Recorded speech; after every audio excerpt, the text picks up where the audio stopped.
Nah, itu ya, orang naik pangkat dari satu strip ke strip yang lain itu juga penambahannya nggak signifikan, gitu. Penambahannya nggak signifikan, nggak berasa banget gitu ya. Tapi sebagai institusi sangat berkepentingan gitu ya, dan sebagainya. Sudah kita arahkan, sudah kita suruh dan sebagainya, tapi sebagian besar masih plot. Kedua, kita sehari-hari sudah seperti itu, apapun kita berhadapan ya, kita berhadapan dengan realita yang semacam itu ya. Saya khawatir nanti melijo itu ya, yang pedagang sayur keliling itu sudah pakai QRIS ya, kita nggak ada uang lagi. Harus sebenarnya saya sepakat sih, waktu era COVID, waktu era penularan penyakit, itu kan salah satu medianya adalah cash money ya, uang cash itu ya, uang cetak itu ya, kertasnya, yang akan tertular kan dari satu ke satu yang lainnya. Maka kalau model barcode gitu ya, sehingga nanti ini menjelang lebaran itu anak kecil kemana-mana pakai EDC gitu. EDC tempe pak, bagong, atau transfer. Kalau anak kecil tak boleh bawa HP gitu ya, ya tap aja di EDC-nya masing-masing dan sebagainya. Pasti sih kita sampai pada satu titik yang demikian. Mana-mana sudah bahkan chip di Jepang itu bisa ditanam di gigi kan gitu ya, di gigi, kemudian bisa ditaruh di mana saja kan gitu ya, layarnya di kacamata masing-masing. Data awal Januari 2025 itu sudah 212 juta jiwa ya. 74,6% pemilih telah menggunakan internet. Bayangin ya. Dari 283 penduduk Indonesia, 212 itu sudah menggunakan internet ya. Pengguna aktif di dunia generasi milenial ya, pastilah itu ya. Tadi pagi saya itu kedatangan tamu dari PT Aman Mineral, manajer partnership-nya datang berkunjung di lembaga saya ILG dan ngobrol tentang tambang mineral di mana ini, di Sumbawa Besar ya, KSB kan, Kabupaten Sumba Besar ya. Dia kemudian kita ditunjukkan tentang site apa ini di PT Aman itu, di orang terisolasi. Fasilitasnya memang keren ya, bagus luar biasa. Tapi itu kan cuma sehari, saya pikir sehari 2 hari senang.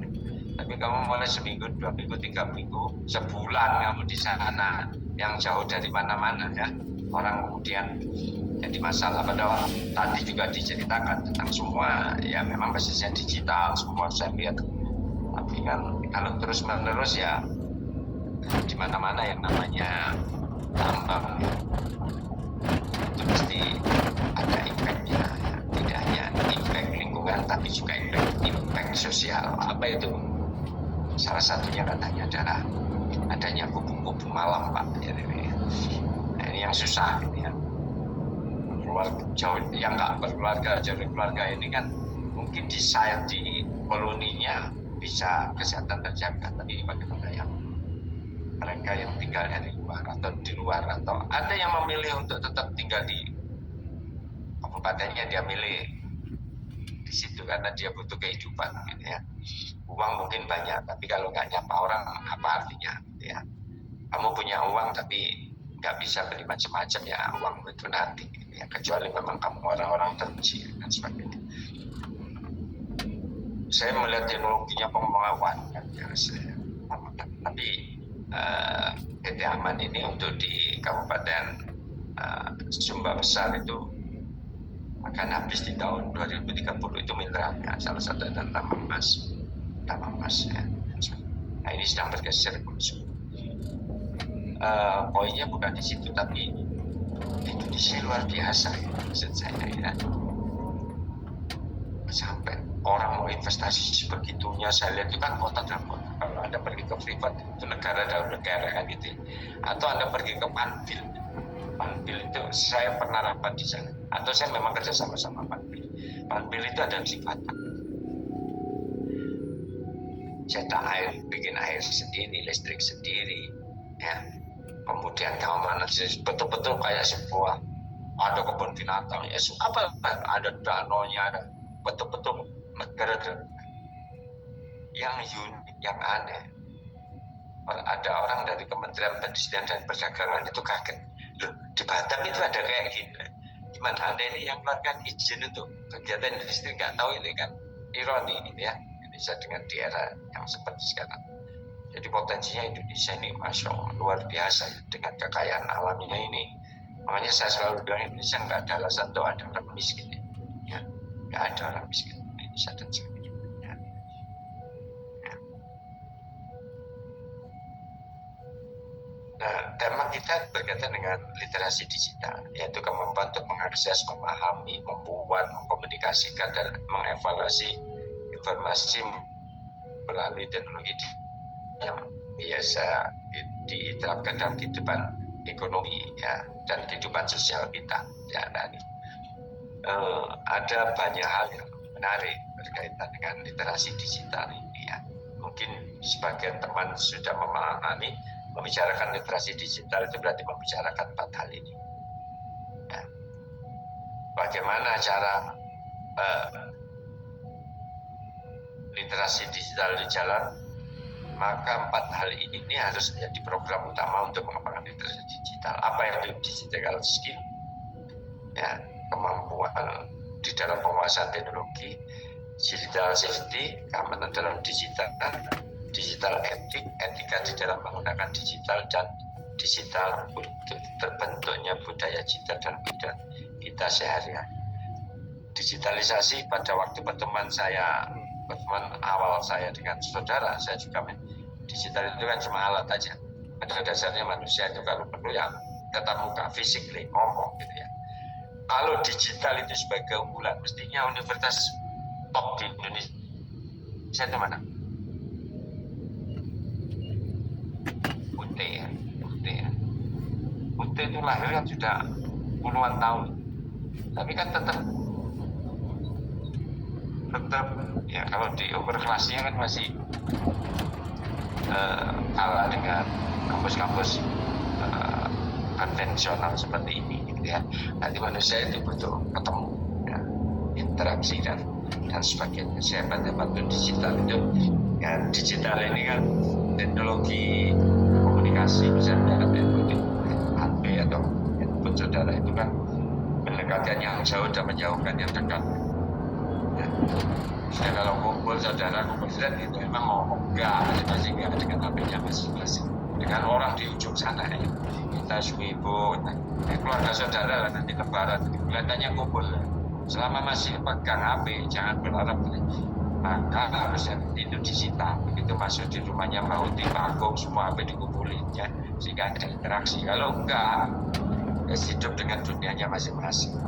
Sudah gitu ya, tahu-tahu gemuk itu aja ya, karena sampai HP-an nangis dan sebagainya. Nanti kita akan bahas masing-masing ya. Dengan alat dengan program ini dijalankan mampu berkontribusi di dalam digital. Ya, jadi oleh sebab itu kita bisnis layanan ya. jual beli mobil bekas. Bagaimana atau sedikit pemahamannya atau nanti kita buka ruang diskusi. Sorry, yang pertama digital skill ya. Sorry, kebalik saya tulisnya. Ini ya. Ini digital skill. Nah, exactly itu safety ya. Kemudian bagaimana strategi OLX Mobi Surabaya? Ya, digital skill.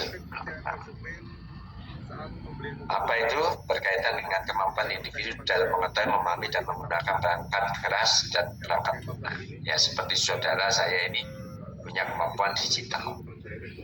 Tapi ada sebagian besar masyarakat yang belum mempunyai kemampuan digital. Bagaimana kita itu bisa membangun ekosistem dalam kehidupan masyarakat digital jika ya, kecakapan bermedia digital ini tidak kita miliki. Nah, ironi. Betapa banyak program-program dari pemerintah itu gagal hanya karena kemampuan atau kecakapan bermedia digital ini tidak terjadi, ya. Tidak. Mungkin saya juga pernah menyampaikan pada saudara, ya, bagaimana dulu Cisco pertama kali mengundang saya, ya, di tahun 2005 sudah mengenalkan namanya kelas online, ya, basis online. Makanya satu SKS itu tidak ditandai oleh berapa kali atau berapa jam jumlah lama tatap muka, ya, tapi disimpulkan berapa lama jumlah tatap layar, ya, karena basisnya ini kalau kuliah saudara sama saya ini kan hanya sekali ketemu, tatap layarnya kan lebih banyak daripada tatap muka. Jadi satu SKS itu tidak diukur oleh jumlah tatap muka, itu jumlah tatap layar. Padahal definisi SKS di dalam buku pedoman PBM proses belajar mengajar di S2 MKP itu harus direvisi, ya, harus direvisi. Kebutuhan tatap layar ini mungkin, ya, KPS atau Departemen MKP atau Prodi MKP ini beradaptasi dengan kebutuhan konsumennya, ya, saudara. Yang sulit kalau untuk harus tatap muka, maka tatap layar. Kalau gitu ganti saja definisi tentang satu SKS, ya, jumlah jam belajar melalui tatap muka, ya, disebutin, ya. Kalau saya jadi asesor untuk mengakreditasi, itu saya minta dirubah itu, ya, jangan tatap muka, waktunya tatap layar, gitu, ya, waktunya kan tatap layar. Terlepas dari itu, saudara-saudara, dalam konteks kepentingan governance digital, mestinya baik unsur masyarakat maupun unsur penyelenggara pemerintah itu harus di-up, ya, harus ditingkatkan kemampuannya, harus tidak itu ya akan terlambat, ya.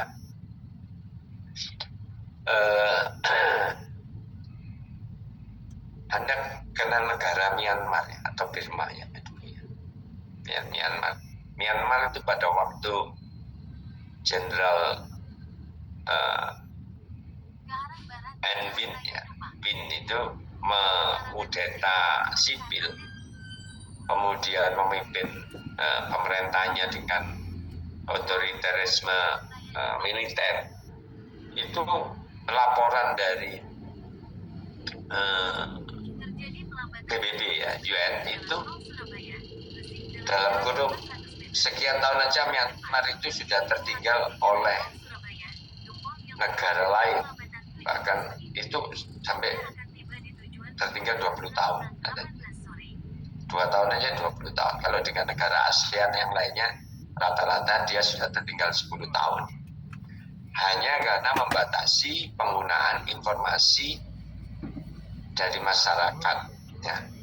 Karena mereka junta militer ini tidak mau pemerintahnya dirasani, ya. Pergerakan itu kan basisnya di informasi, ya. Jadi 2 tahun aja itu sudah ketinggalan 20 tahun. Ya. Nah, coba kita renungkan kita ini sekarang apa saja itu setiap hari bahkan setiap waktu, ya, itu bisa perkembangan teknologi ini sudah seperti luar biasa. Pertama kali ChatGPT muncul, coba bayangin, waduh, itu rasanya susah, waduh gimana. Sekarang coba semua orang, ya, baik pakai OpenAI lah, semua OpenAI gitu, ya, OpenAI gitu, ya, DeepSeek, Gemini, ya, apa saja begitu cepatnya. Nah, cuma nggak saya sarankan, saya saking penasarannya ketika Samsung meluncurkan S25 Ultra itu kan, dia klaim kan nggak perlu bayar kan melalui EI ini ya. Beli saya kan bilang sama saudara itu ya, saya beli hanya untuk itu aja ya. Dan ternyata kalau seperti ini sebetulnya ini satu langkah, satu step buat follower satu masyarakat, follower satu negara itu akan jadi bodoh ya. Dan saya sekarang terpengaruh ya, atau males melihat soalnya ChatGPT, dan saya sudah mulai a priori pada mahasiswa saya. Rekon ini nggak pengen ini terus ya apa, aku kan mengevaluasi komputer ini mahasiswa saya. Jadi saya agak trauma memberi tugas sudah. Beri tugas itu dikerjakan oleh pamannya ini ya. Ya, Tante Gemini lah. Ya, Pak DGPT lah. Even kamu bimbingan itu apa perlu? Nggak perlu. Bisa nggak perlu. Sudah kamu tanya cara menulis tesis yang baik. Itu kan dijawab KPPD, kamu karek ngempang dong. Bagus nggak? Bagus itu. Kalau saya ya bagus. Cuma gini boleh males kan, karena debat AI kan, debat AI. Nah, kalau kamu berbayar ya jauh lebih valid, lebih lengkap dan sebagainya. Ya. Makanya sebetulnya gini ya, nanti pasti akan ketemu paradigma baru di dalam mengembangkan teori dengan adanya AI ini ya. Nah, karena apa? Karena akan mengkritisi atau menggugurkan teori-teori klasik ya, pasti. Saya yakin teori-teori klasik itu akan gugur dengan banyak teori-teori yang akan gugur gitu ya, tidak lagi relevan ya terhadap perkembangan yang sekarang gitu ya. Satu-satunya mungkin yang tidak akan pernah tergantikan pada AI itu, teknologi informasi berbasis AI itu ya pola konsumsi aja ya, pola konsumsi. Saya yakin jumlah mobil akan turun ya, jumlah mobil akan turun. Kenapa? Ya mobil konvensional berbasis bahan bakar minyak ya, mungkin sudah nggak relevan nanti ke depan ya. Dan orang sudah malas loh punya mobil ya. Pertama mungkin nanti akan terbatasan sumber energi yang menggerakkan. Dua, sudah berkembangnya, saya yakin akan berkembangnya layanan-layanan taksi-taksi yang mungkin tanpa orang, atau orang lebih nyaman ke sana ya, daripada stres. Seperti saya ini kalau pulang ke Surabaya Barat itu setiap sore itu stres di sini, mulai berangkat stres, mulai stres gitu ya. Ini kan nggak membuat bahagia. Di mobil itu dulu tak kira bahagia, malah nggak bahagia aja ya. Baik kok pakai supir aja ya. Kalau pakai supir ngapain beli mobil ya. Sing ngrasakno supir ya. Sensasi ini dia mau beli saja nyetir ya, terus kayak supir terus pada gitu ya, kosnya kan sama aja kalau spend melalui pakai Grab gitu dan sebagainya. Menurut saya ya. Nah ini kelihatan aja ya Pak Eko malas bayar supir ya dan sebagainya. Jadi pengetahuan dasar tentang digital ini harus menjadi sebuah keniscayaan, termasuk di anak kecil. Kemarin kebetulan saya jalan sama cucu saya, umur baru 5 tahun di bulan Februari kemarin. Terus minta sama saya ajak jalan ke PTC karena mau buka bersama sama utinya, sama ayah dan ayahnya dia, anak saya ya, dan mantu saya. Janjian ini. Jadi saya bawa mobil sendiri, anak laki saya bawa mobil sendiri, mantu saya bawa mobil sendiri. Ya, iki ya oprek wong sak omahe iso bawa mobil dhewe ketemu nang mall. Di rumah enggak pernah ketemu ngantuk, beli Pokoknya bukan di situ, tapi di cucu saya. Saya diajak, Kung, ke time zone. Loh, Dek, kamu itu tahu tak time zone? Tahu lah, Kung. Main apa? Ada, Kung, mainan bagus. Mateng akhirnya di kawanan time zone. Terus, ya Kung tinggal beli kartunya aja. Ini berarti, waduh, mulai diperes kayak betul ya. Ya belilah saya. Beli, dia main itu game yang saya sendiri gak kebayang game itu. Bisa kan sekarang, masuk main game. Isi loh. Sudah mulai itu masih loading. Dia ini bayangin anak masih TKA, ya kan baru umur 5 tahun masih TKA. Jadi namanya game. Padahal di rumah dia itu kena peraturan boleh buka tab, nggak boleh HP. Tab itu hanya saya belikan dulu memang hadiah waktu itu tab khusus tab game. Dan hanya boleh dibuka di hari Kamis dan hari Minggu, nggak tiap hari. Itu pun ada durasi jamnya. Dan dia bisa menguasai permainan game. Nah, maksud saya, wah, anak sekarang ini yang mungkin beda sama kita. Saya dulu aja bisa bahasa Inggris, father, mother itu SMP, ya. Anak sekarang, ya, mulai PAUD itu bahasa Inggris. Karena seorang Muslim, hadis, apalah nanti semuanya sih. Ini ada banget ngalang-ngalang yang bagus. Ajar hadis, ya. Hadis yang luar biasa. Nah, ini menunjukkan gini, kualitas anak Indonesia, kualitas manusia ini sudah dibangun oleh kemampuan baik verbalnya, motoriknya, ya, dan sebagainya. Begitu terampilnya dia main game, begitu tahu ini ada musuh, loading, harus ngisi apa ini, senjata dan sebagainya. Saya hanya terkagum-kagum aja dengan melihat kecerdasan anak-anak sekarang, ya, dan sebagainya. Nah, ini menunjukkan saudara kita ini mungkin sudah generasi terlambat, ya. Anak-anak sampean itu jauh lebih canggih mungkin di dalam menguasai laptop, ya. Sampean bisa laptop mungkin ya zaman mahasiswa, ya. Anak sekarang kan udah seperti itu. Nah, ini menunjukkan digital skill. Kita itu harus inlet dengan perkembangan dunia sekarang. Kemarin kebetulan saya jadi moderator debat calon rektor. Nonton nggak kalian ya? Nggak pernah ngikuti ya calon rektor UNER. Saya kemudian jadi moderatornya. Ada salah satu calon itu karena dia orang teknologi, orang saintek, itu apalanya itu menggunakan animasi berbasis AI-nya. Jadi kelihatan keren banget gitu ya. Buat yang nggak paham, buat yang paham langsung AI banget ya.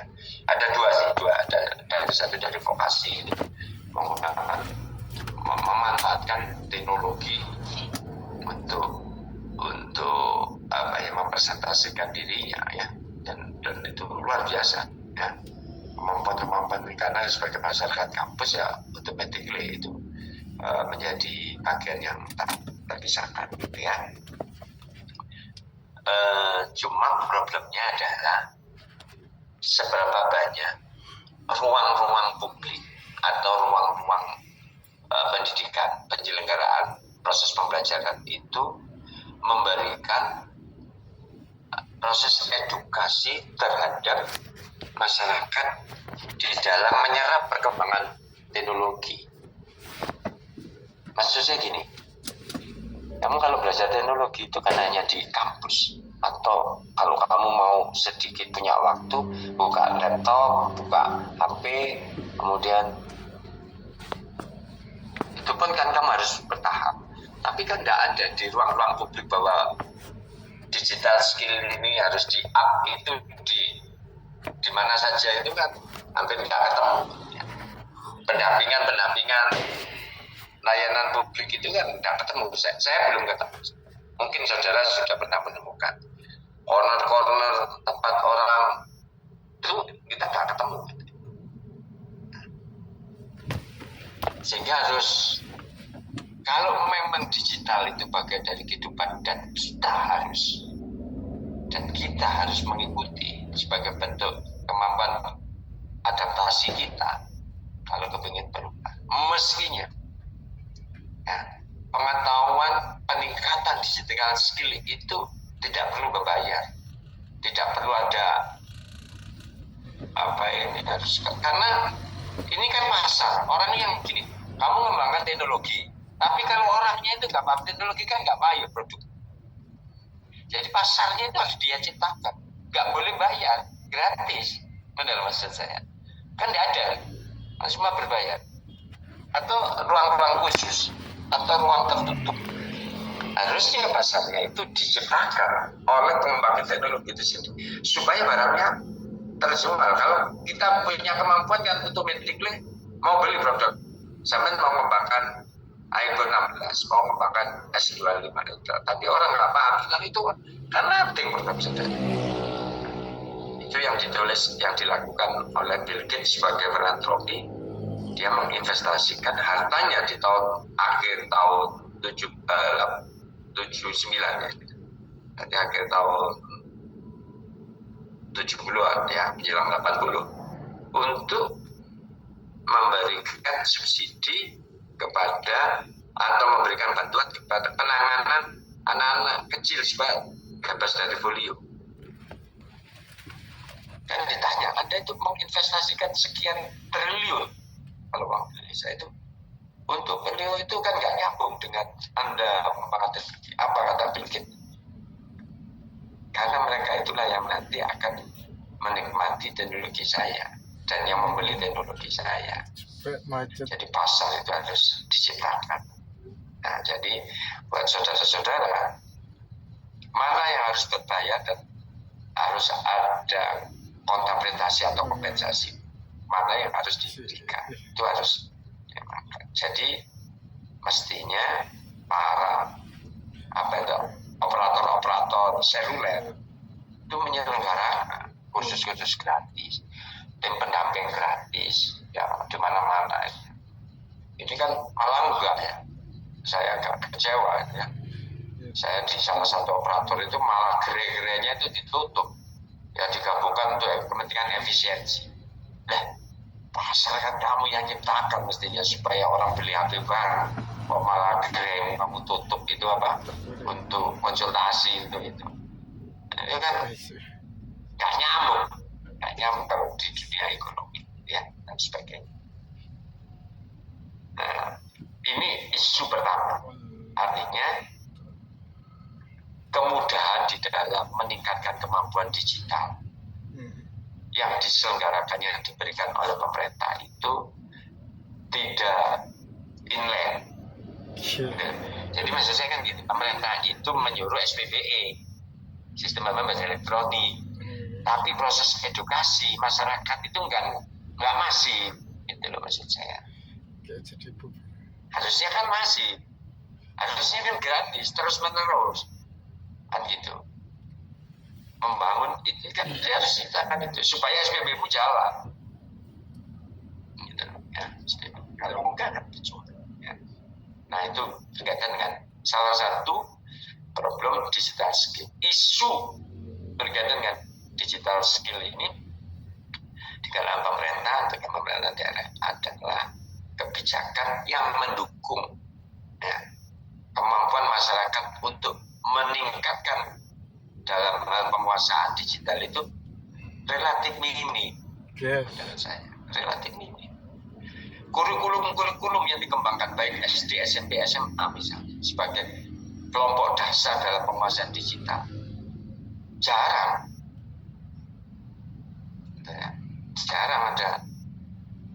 ada pendampingan, ada kan gitu. Nanti tahu-tahu itu disalahkan anak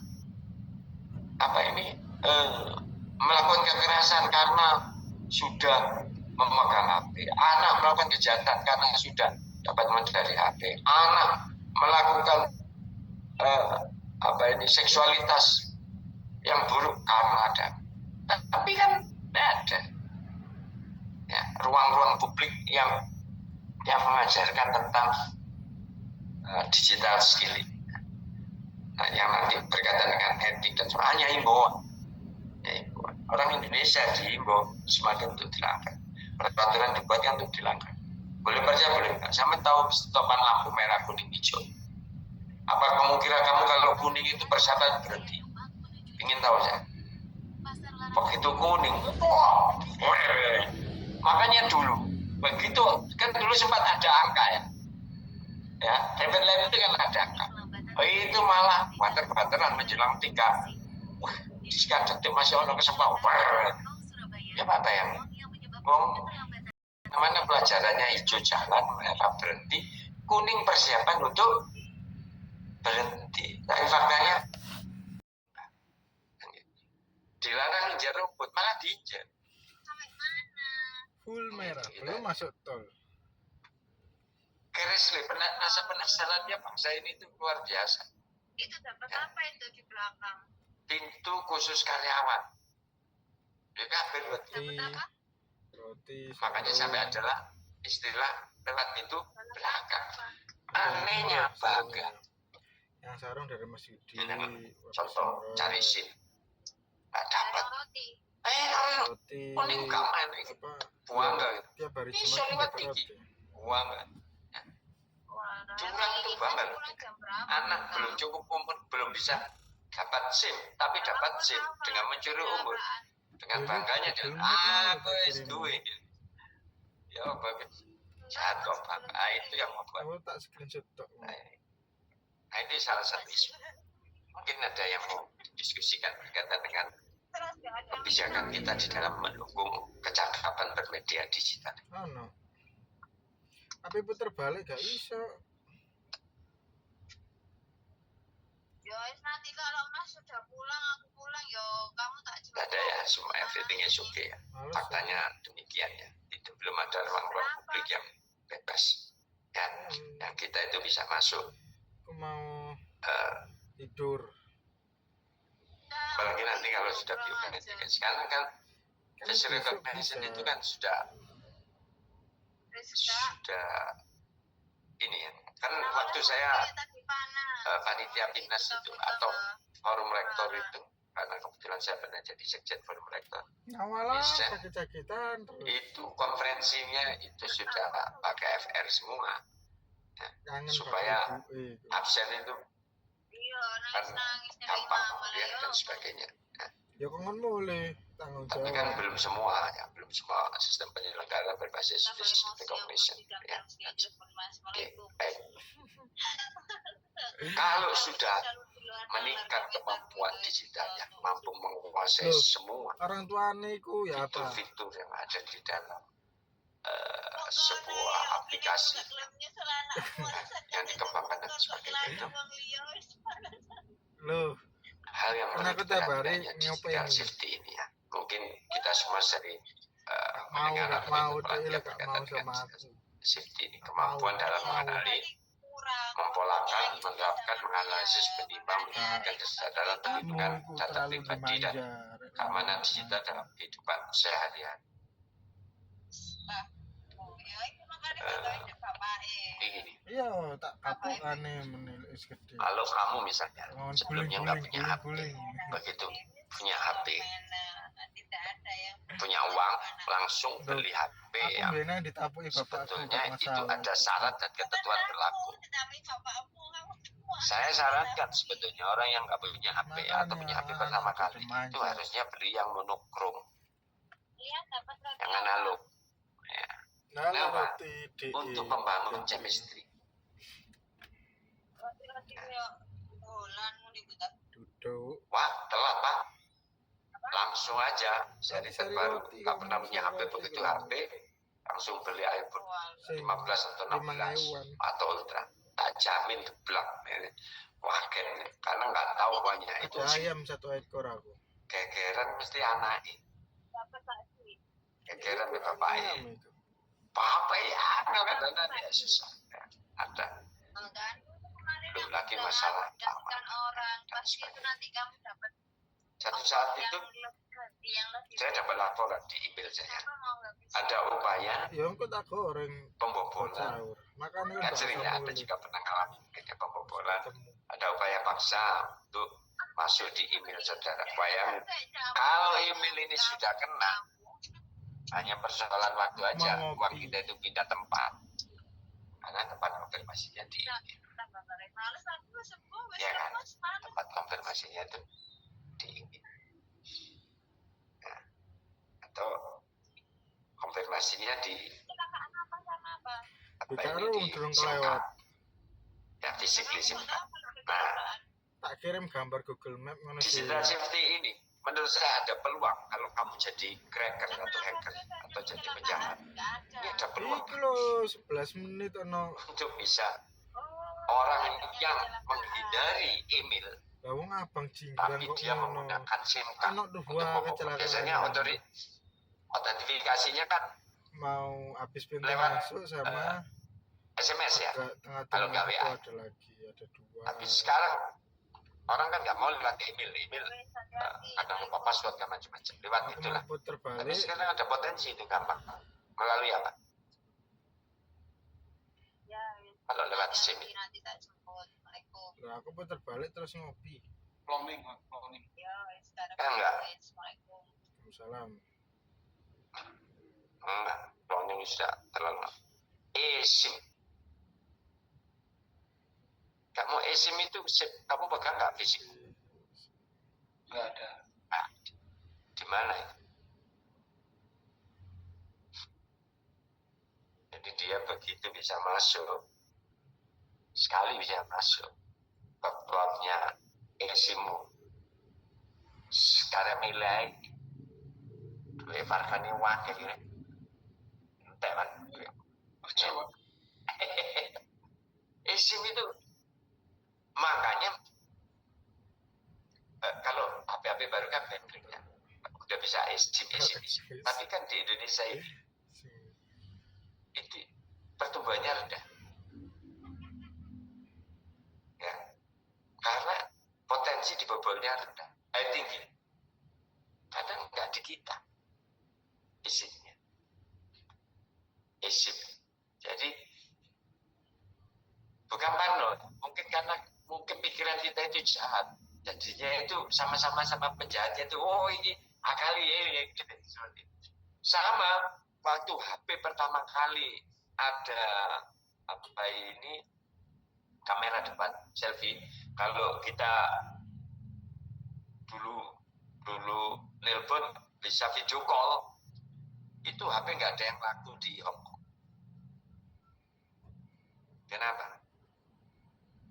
Ya karena ketahuan nanti mau kemana, pergi kemana kan kalau kita gampang. Posisi nanti ini OTW, wadah jenang mau masih adus, sih kan gitu.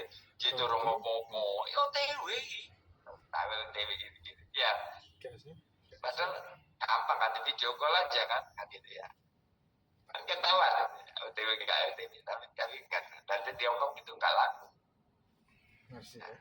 Posisi di kerja padahal di karaoke gitu ya sebagainya mau. Nah, para suami ini terutama bukan para istri, suami mayoritas yang sedang bekerja. Nah, bahkan sampai pernah dibuatkan ringtone yang seakan-akan sedang di jalan, bener nggak? Apa situasi voice-nya itu apa?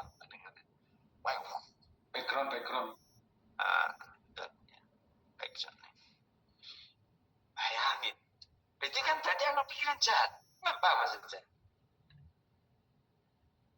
Lingkungan kita itu menciptakan, jadi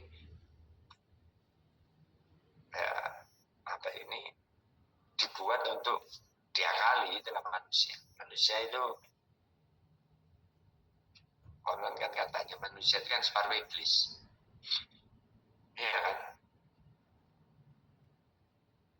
Mesti ada the dark side-nya, ya, sisi gelapnya dari saudara. Kalau nggak muncul itu karena faktor maturity, kematangan saudara saja. Nggak memunculkan the dark side itu karena aku masalah ini sekali kan jadi itu. Tapi kan kita punya sisi gelap kita yang ingin kita explore. Kalau saya punya kemampuan IT yang tinggi, maksudnya kalau kepingin iseng ngerjainnya, gitu ya, kerjain. Kan gitu, gimana saya latihan menguji kemampuan kalau saya nggak harus menghadapi hal-hal yang luar, kan gitu. Kan perlu sparring partner untuk mengasah keahlian kita. Jadi itu sudah kodrat. Ini info dari Pak Taeker. Gimana cara mengasah kemampuan itu? Kalau nggak dicoba, ingin tahu saya, coba.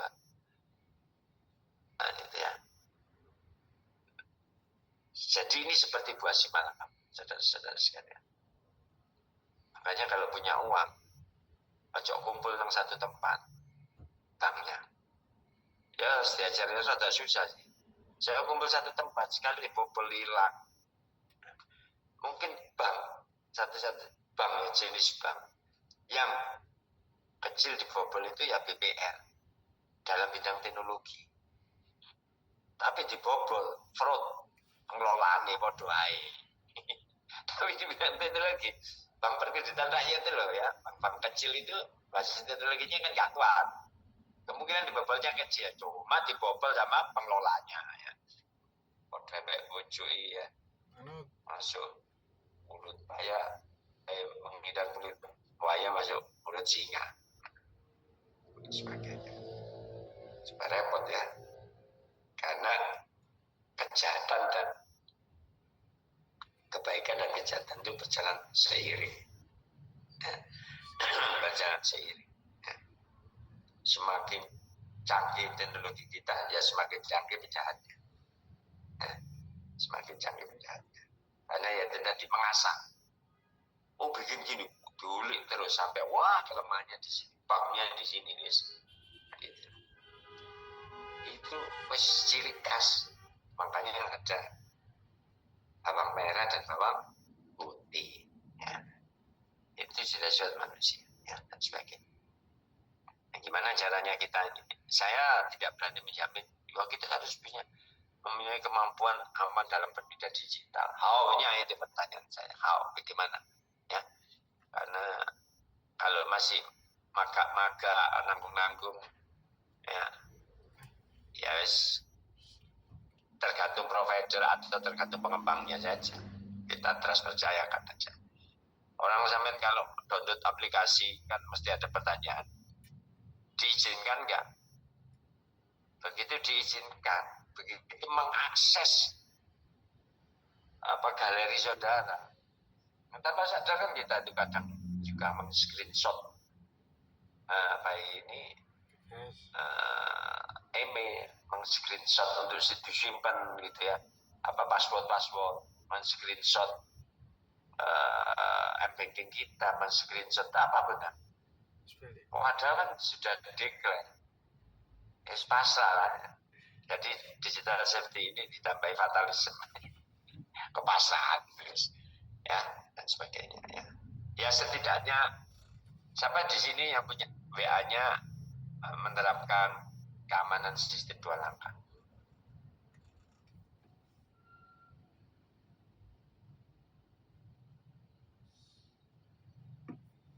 Kalau pakai WA lama nanti kan ditanya langkah keamanan verifikasi masuk ke WA. Ada nggak sedang pakai itu enggak? Ya, bagaimana? Sudah Pak Eko. Ya minimal punya digital safety. Ya, meskipun sudah dienkripsi, kita masih tetap harus memperhatikan itu. Ya. Oke. Ada pertanyaan untuk poin kedua ini?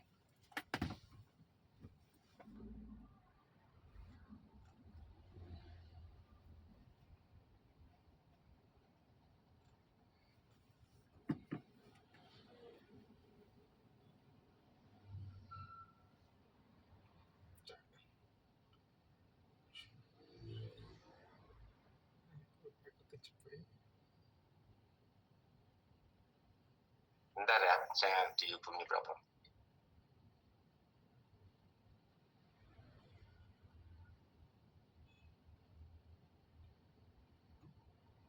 Belum masih tahu.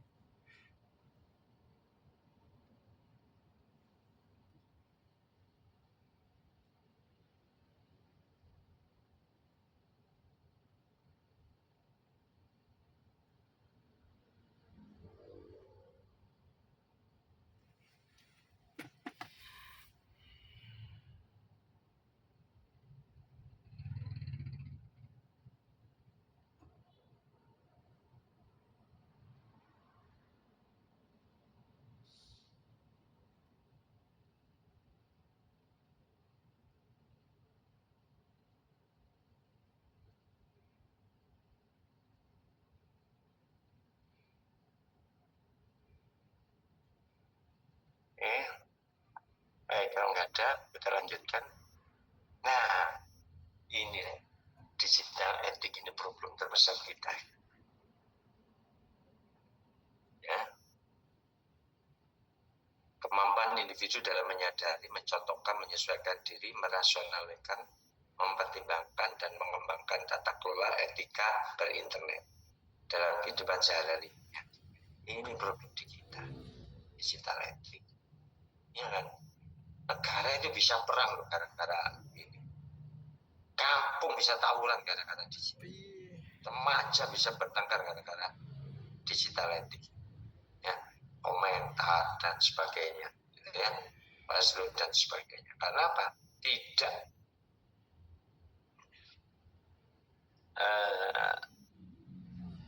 Tidak diterapkan filter-filter di dalam memahami konten. Iya kan? Ini kan yang problem kita terbesar. Ini mungkin perlu diteliti tentang sejauh mana peran pemerintah, kebijakan pemerintah di dalam membangun digital etik di kalangan masyarakat. Sebenarnya kalau kamu mau teliti paling simpel itu ya ini. Respondennya kita semua ini. Ada nggak merasa kita itu terfasilitasi, terjaga? Kalau di Indonesia ini kan ada undang-undang ITE ya, untuk menjaga mewujudkan digital etik ini. Tapi kan udah jadi isu politis, ya kan? Berkaitan dengan digital etik ini atau undang-undang ITE itu ya. Nah, jadi isu politis.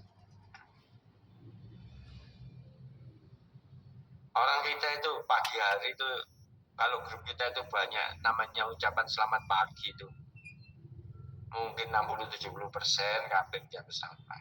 Ya. Kalau sudah ada ya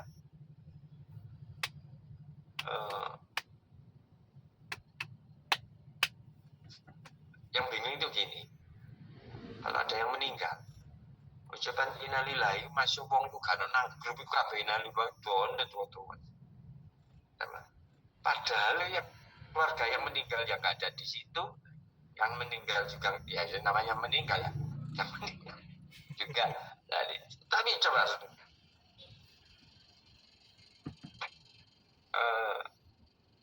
seperti merasa bersalah kalau nggak ikut berdoa ikut kan gitu ya, ada perasaan bersalah gitu ya. Jadi melaporkan kepada, seakan-akan melaporkan kepada grup, pimpinan grup jauh lebih penting pada doanya pada Tuhan kan gitu ya. Apalagi kan cuma copy paste emoticonnya toh. Tapi kan nggak pernah baca langsung mendoakan ya Allah, ya Tuhan ampunilah dosa saudara, kan enggak. Yang penting nulis innalillahi sing diwaca-waca. Terus itu kan kehilangan esensinya sebetulnya. Esensi itu berempati maunya kan gitu ya, berempati. Tapi esensi itunya malah enggak dilakukan. Ya, coba kamu perhatikan aja kalau tidak mengucapkannya pada Tuhan, tapi melaporkannya kepada anggota grup. Nah, kalau dia sudah berempati dan sebagainya. Itu yang pertama. Tapi juga ada etik yang negatif, yaitu ketika menyudutkan, menyerang, mempermalukan, menghina, menurunkan, ya, mendowngrade pihak lain. Nah, ini juga kena etika. Sebetulnya etika yang semacam ini, kalau saya boleh saran, nggak bisa dihukum, jangan dihukum. Nah, tapi kan tidak banyak orang kena. Loh, kalau nggak dihukum kan tambah sadis, baik kan gitu ya. Kalau saran saya dengan adanya AI ini, setiap statement yang mengandung unsur itu otomatis nggak bisa. Jadi Anda menyusun kalimat yang sifatnya tidak memberi atau menghina itu. Kalau saya bayangkannya sistem aja yang dengan tadi AI ini sistem yang mana kata-kata yang sifatnya itu yang nggak bisa terupload. Nah, jadi orang dipaksa oleh statement-statement yang positif. Kan itu. Perkataan umpatan, perkataan hinaan, perkataan yang itu kalau saya jadi pengembang aplikasi mungkin saya akan menerapkan sistem itu. Sehingga yang ada itu sistemnya positif aja. Ya. Karena apa? Karena digital etik ini menyangkut karakter orang. Orang itu kalau sudah, waduh jempolnya ini sampai makanya ada iklan sampai jempolnya besar. Jempolnya ini kalau sehari aja belum, ya, netizen ini belum hujat, yang nggak disenangi itu rasanya itu seperti sayur tanpa garam itu. Nah ini menarik untuk diteliti tentang ya mungkin buat para pengembang aplikasi ya bisa nggak sih WA itu tidak mampu ketika susunan kata-kata itu rasanya pasti algoritmanya bisa kebaca itu. Susunan kata-kata yang bersifat menghina itu automatically bisa sama dengan apa ya, kita itu kan sering juga memasukkan kata-kata yang tereject tersendiri gitu ya. Mungkin bisa nanti sehingga potensi orang dihukum karena ketikan ini kan lebih banyak pada sensasi.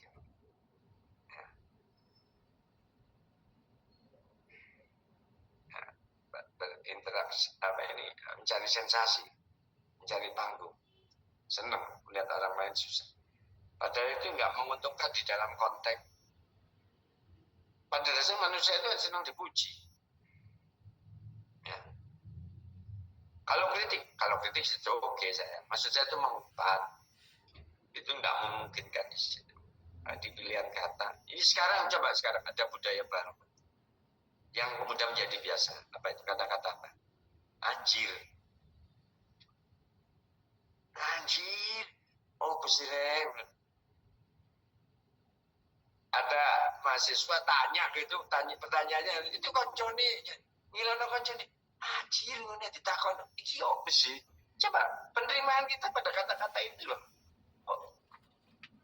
Wenteng ya kan? Itu kan mempolairkan menyopankan kata anjing ya.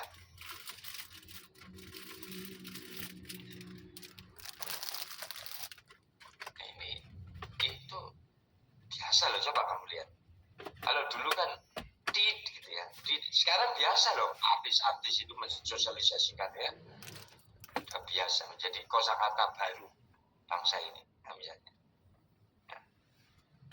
Jadi di konteks digital etik ini saya lebih memilih untuk para pengembang aplikasi saja untuk bisa meminimalisir terjadinya potensi. Ya. Yang terakhir itu adalah digital kultur, budaya bermedia digital. Digital kultur merupakan kemampuan dalam membaca, menguraikan, membiasakan, memeriksa, dan membangun wawasan bacaan dilepasnya dengan tengah tingkah dan kita cari kemampuan. Kita itu harus berbasis ini kan kalau di Indonesia dalam konteks SPBI kita ya. Saya sepakat sebenarnya ya.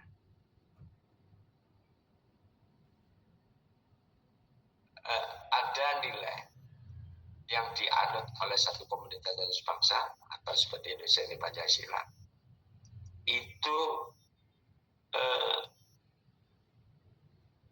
ini saya pernah gini berisi gini ada debat gini Pak itu sama dengan menghapus demokratisasi, menjadikan ideologi sebagai biasa orang bisikan gitu ya. Loh, kamu membatasi orang yang mengajak kamu baik itu juga termasuk anti demokrasi. Nah, esensi ini kamu maksa kita jadi nggak baik, mengkritisi, itu ya kamu nggak demokratis. Jadi kalau saya masuk di jalur membawa berpikiran positif,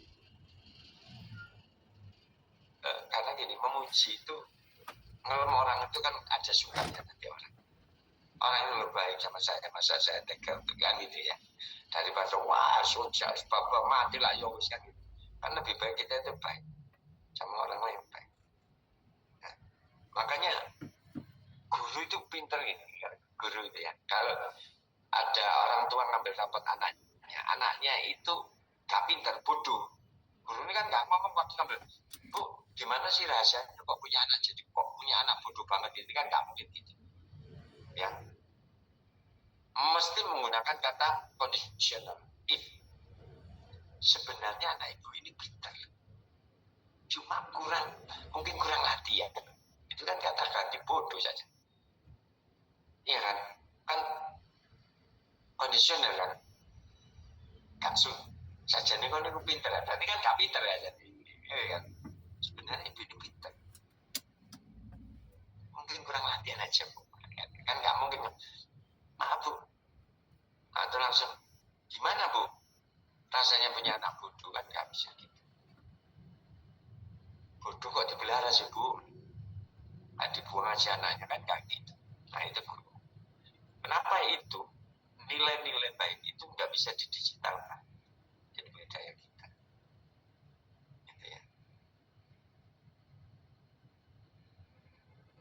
Karena sekarang itu gimana ya, saya ya, orang berpindah dari ya, kalau yang punya iPhone airdrop itu ya berbeda kayak kuenteng gitu. Nah, mengcloning ini istilah sampai tadi kalian itu kejahatan yang sangat riskan. Tapi terlepas dari itu semua, kehidupan kita itu sudah berbasis digital. Ya.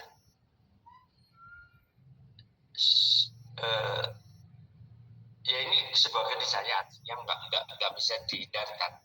Kita juga nggak akan setback kembali gitu ya, seperti dahulu lagi gitu ya, atau menjadi manusia Flintstone gitu ya, manusia di zaman itu hanya kerinduan sesaat. Yang namanya rindu itu kan sesaat. Setelah itu ya kembali pada realita. Nah, realitanya seperti apa? Nah. Jadi betul-betul kita itu lahir ya, kamu proses kelahiran, proses dulu mau bayi mau lahir aja, kalau di USG itu wah, sekarang semua sudah bisa diprediksi dan sebagainya. Saya satu-satu nonton film apa ya, drama Korea. Jadi gini ternyata, di salah satu kerajaan Seoul di mana ini di Korea Selatan itu, sang permaisuri ketika kepingin punya anak itu dihitung kapan terjadinya proses peak pembuahan. Jadi di era masa dia menstruasi tambahkan 15 dihitung. Kalau anak laki itu hari ke-7 dihitung. Jadi raja ketika mau menggauli permaisuri itu gak kayak orang pengantinnya, dihitung dan dijaga jam berapa harus memulainya, disampaikan oleh para dendeng yang betul. Ini saatnya. Iya, tapi itu berlangsung puluhan tahun karena targetnya hanya untuk sang putra, untuk melahirkan pangeran, putra mahkota dan sebagainya. Nah, saya jadi teringat teorinya Weber karena saya dulu kan nulis tentang jihad. Weber itu mengatakan bahwa berhubungan seks yang tujuannya untuk kesenangan itu irasional. Nah, seks itu kan disebut itu alat produksi, digunakan untuk produksi, bukan untuk kesenangan. Maka kalau melakukan hubungan seks itu hanya untuk kesenangan, itu perbuatan irasional, tidak rasional. Jadi ditujukan. Nah, jadi saya teringat pada pola kerajaan ini. Oh, seperti itu. Nah, nggak iseng. Makanya raja itu punya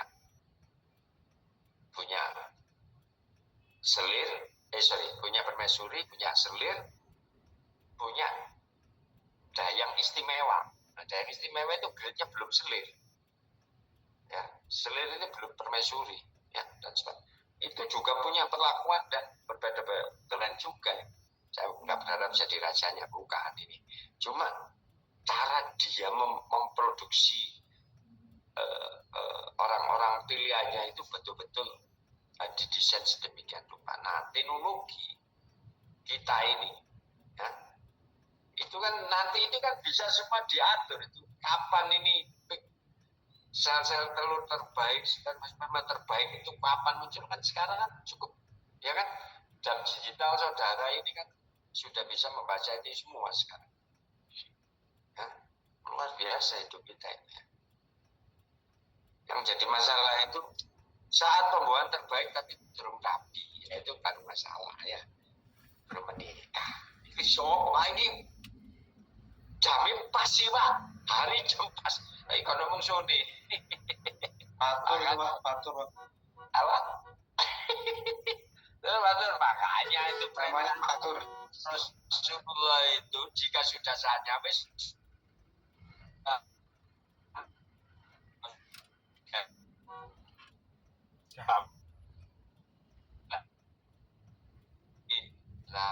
drama kota ini kadang-kadang pelan-pelan ini ya, orang Indonesia pelan-pelan asal selamat ya. Jangan takut rezeki Allah, rezeki itu datang mengikuti kehidupan gitu. Nah, ini boleh konsultasi perjodohan kayak clear boleh apa ini ya. Jadi kultur budaya kita ini sudah luar biasa. Nah, suatu saat ini saya mau cerita sedikit. Saya itu pernah mendatangkan namanya Pak Faisal, mungkin sekarang udah bukan lagi, sedang enggak sih, pasti enggak. Namanya Pak Faisal, ini Direktur Human Capitalnya Telkom. Itu tahun 2009-2010 datangkan untuk memberi pembekalan kepada para mahasiswa. Kebetulan saya moderatori sendiri. Pak Faisal ini cerita ini tahun 2009. Rumah saya itu baik kok, semua sudah berbasis digital. Masuk rumah itu sangat efisien rumah saya. Kalau ada orang lampu nyala, kalau nggak ada semua ada lampu, semua itu digerakkan oleh digital, masa semua digital dan sebagainya. Nyalakan TV itu tinggal ngomong, comment voice-nya itu semua jalan. Ya. Karena saya juga pernah punya HP Motorola, ya, saya beli tahun 2005. Saya beli tahun 2002 kalau nggak salah itu ya. Motorola itu sudah bisa nyimpen 10 voice saya untuk misalnya saya ngomong rumah itu langsung rumah, langsung bisa call rumah. Misalnya Joska gitu, istri saya nggak mau gunakan kata yang kumpul wakil muncul dulu sing di Pak, saya pusing nggak saya simpen itu sayangku mati di Pak wakil muncul suara di cewek mati nggak punya. Kemudian Pak Faisal, tapi tahu nggak konsekuensinya Pak? Apa Pak? Karena semua digital semua itu, istri saya jadi gemuk. Kok bisa? Bulan gelap Pak. Semua basisnya digital, semua main perintah dari jauh, TV nyala jauh, lampu nyala jauh, semua nggak ada nombor, nggak ada gerak nombor. Kalau sekarang kan kita nombor, datang, remote, nyari remote, ya di remote kan gerak. Kalau dia nggak semua di satu genggam. Nah, manusia kemudian nggak. Nah, jadi sudah sebetulnya manusia itu kodratnya ya gerak. Kamu boleh percaya nggak, digital ini mager gitu. Kenapa banyak anak obesitas? Kenapa banyak anak sejak kecil itu kemudian berkacamata minus tebal dan sebagainya? Iya kan? Karena mager sejak kecil di depan layar digital. Jadi budaya digital ini ada set efek. Kamu bisa meneliti tentang kebijakan pemerintah mereduksi atau mengurangi dampak negatif budaya digital. Apa yang dilakukan pemerintah? Contoh misalnya, saya sangat sepakat dan sangat setuju ketika ada pengumuman anak siswa SD dilarang pakai HP, ya, nah, itu salah satu bentuk kebijakan pemerintah mereduksi, mengurangi impact negatif dari budaya digital. Itu menarik, ya. Berkaitan dengan persepsi masyarakat atau nilai publik terhadap kebijakan pemerintah mereduksi impact atau mereduksi dampak budaya digital. Menarik. Kalau apa pandangan masyarakat terhadap larangan-larangan? Jadi pilihan katanya itu kan ada kebijakan, kan gitu. Belum dampaknya, belum nilai publik, belum persepsi masyarakat terhadap itu. Bagaimana pandangan? Riset mengambil studi wis lulus wis, gak usah suwe-suwe, temais muncul. Itu apa sih larangan itu? Terus ini juga gimana meminta itu keluarga di dalam meminta kebijakan, sikap keluarga terhadap larangan ber-HP di alasannya gini, ada orang tua kan nggak ada HP, nanti kalau ada apa-apa nggak bisa menghubungi, nggak bisa, kan gitu pasti. Terutama di sekolah ya, sekolah ini kan bisa melapor loh Bu Amir, anak-anak belum dijemput, ya bisa. Oh no, alasan itu saja nih, karena kedua orang tuanya sibuk, daripada naik rewel, wes kayak HP beres, kasih beres. Nah, itu salah satu bentuk budaya suap yang ada di dalam keluarga. Pantesan di Indonesia itu suap raja rela, karena suap itu adalah bagian dari kehidupan kita sehari. Nah, itu beberapa tema yang mungkin bisa kamu angkat, bisa kamu kembangkan untuk menjadi bahan tesis, saudara. Sampai sini ada pertanyaan?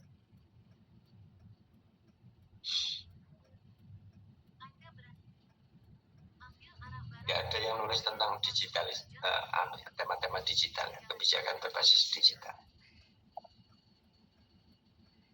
Gampang kan, paling enak.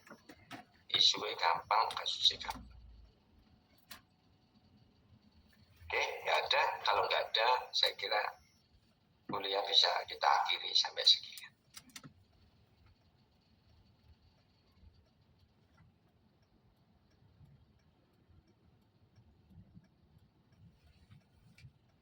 Ya, nggak ada. Nah, kalau nggak ada gini sekarang, kan nanti tidak ada nih UTS saya. Ya, bentuk UTS saudara itu dalam bentuk tugas. Nah, tugasnya ini nanti dikumpulin sebagai pengganti nilai UTS saudara. Apa tugasnya? Tugasnya saudara-saudara sekalian, pertama, ya, catatan enggak? Siap tak? Iya, Pak. Ada. Satu, pertama, identifikasi kebijakan-kebijakan pemerintah apa saja yang menyangkut 4 bentuk literasi digital tadi.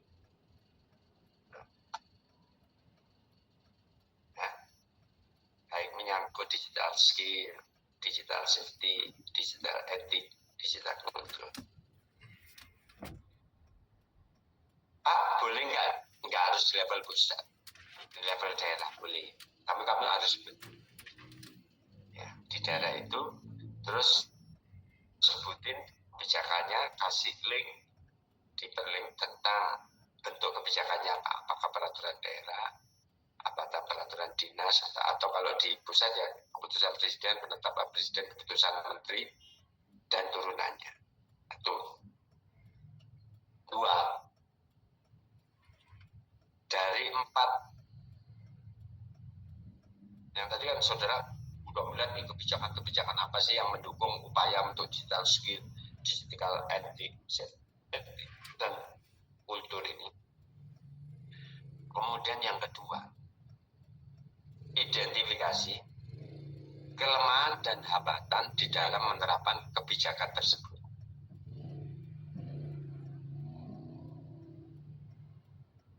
Identifikasi kelemahan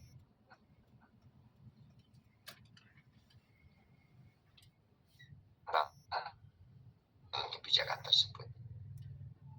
Atau ditambahkannya kelemahan, hambatan, dan kendala.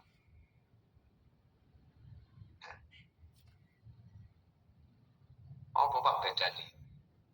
Hambatan baik kendala itu.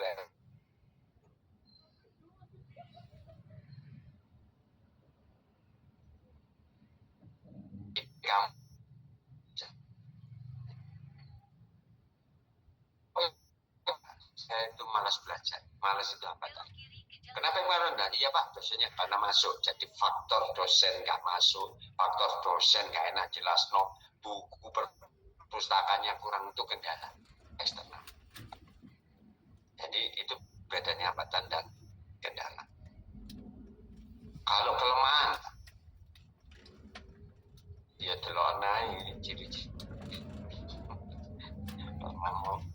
Kalau kelemahan ya sesuatu yang nggak tercapai, sesuatu yang kelemahannya ini sulit untuk diterapkan.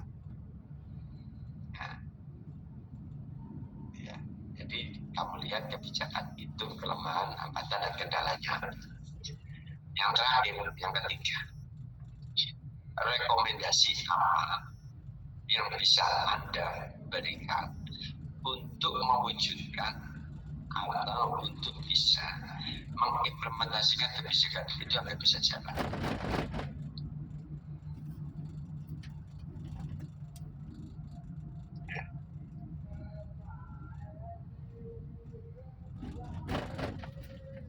Nah, setiap statement harus ada sumbernya ya. Sumbernya apa? Di dalam menulis laporan itu ada perpustakaannya, dan sebagainya. Kapan dikumpulkan itu? Saat selesai akhir mata kuliah ini. Ya, kapan dikumpulkannya? Nanti dikumpulkan ketua kelas Pak Elis yang silakan dikirim ke kumpulan tugas apa ini sebelum UTS ya, UTS saja mata kuliah ini. Baik Pak Eko. Ya, di email ya, di email. Oke baik Pak. Nah itu saudara-saudara berkaitan dengan tugas Pak Melvi boleh. Ini ada pertanyaan menyangkut tugasnya. Ojo ditulis kok font 16 spasine 2 gak niat itu. Aku cek ketore kayak Jomonto ya font 12 tetep ya. Terus spasi 1,5 16 font 4 enak wis kon niku gak enak sekali pidato nah. Ya. Terserah mau pakai Times Roman, pakai jenis-jenis yang lainnya terserah. Ya. Tahoma atau apa terserah. Kemudian ada sumber, ada nama dan itu ya. Oke, ada pertanyaan berkaitan dengan tugas? Izin Pak Eko, tugasnya dalam bentuk esai atau makalah? Menjawab kan ibu jawab Pak.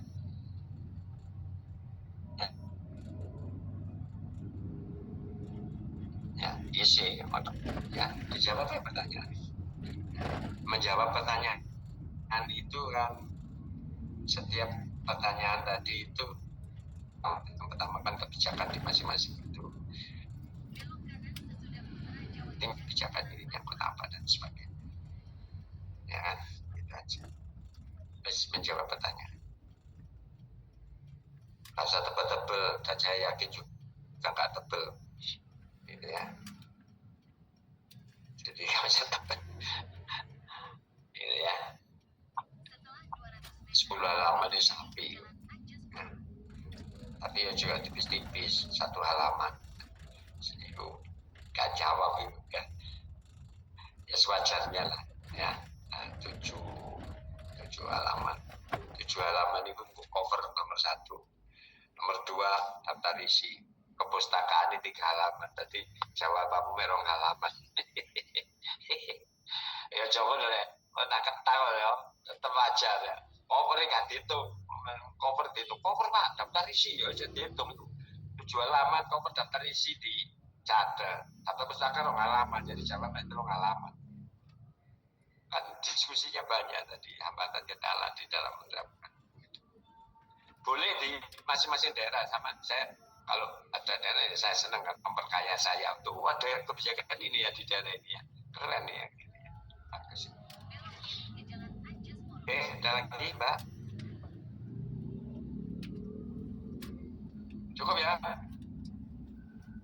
Baik, kalau cukup saya kira pertemuan bisa saya akhiri sampai sekian.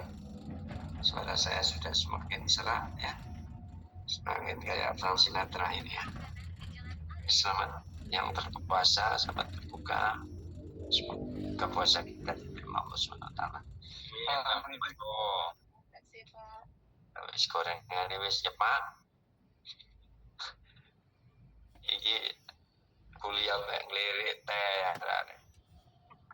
Terima kasih untuk semuanya ya. Salam sehat. Assalamualaikum warahmatullahi wabarakatuh. Terima kasih Bu. Terima kasih, Pak. Pak. Sama-sama.